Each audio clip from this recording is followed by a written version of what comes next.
तेज सांग मैंने तोरी तो सीरियल रे आपण मैंने देखा पाइबे जबरदस्त सीन कहानी नुआ मोड़ सहित आपण प्रिय चिकी को आपण एक भिन्न क्यारेक्टर रूप में देखा पाइबे। ये चिकी मरी ना चिकी एपर्यंत भी बची रही आउ चिकीर से रूप ही अच्छी किंतु ना अलग हो सारी आपण मैंने देखा पाइबे जितेबले यशोदा देवी नामक जड़े स्त्री लोक चिकी को आनी घरे पाली पोषी चिकी को पुनर्जन्म दे से बंचे रखिंट एत पुरोहित कहते यशोदा देवी आज आपण झीर नुआ ना कौन बोली आप देवी आते यशोदा देवी कहते यही समय माँ दुर्गा ए धरापृष्ठ को पापीर विनाश करने को आसते तेणुक मो झी पुणी मो पाखक फेरी आसी मो झीर ना हम दुर्गा आउ से क्या भी डरबनी आते चिकी को गोटे सुंदर रूप आपण मैंने देखा पाइबे चिकी एकदम पूरा निरीह झील पर देखा जाऊँ। तो फ्रेंड्स आगक रही चिकी कौन पछ कथा सब भूली जाइए कौन से राम आउ परिवार को एपर्यंत भी मन रखिंट कौन रही आज कहानी रे आपण मैंने देखिले पाइबे कहानी देखा बहुत सुंदर लगे। तोरी तो सीरियल को आपण मैंने भल पाउले निश्चय कमेंट कर लिखि जणाइबे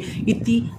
कि आपन को केमिते लागे कौन कहानी मजा आसीबो जदि हां तारे हमको येस बोली कमेंट करंतु।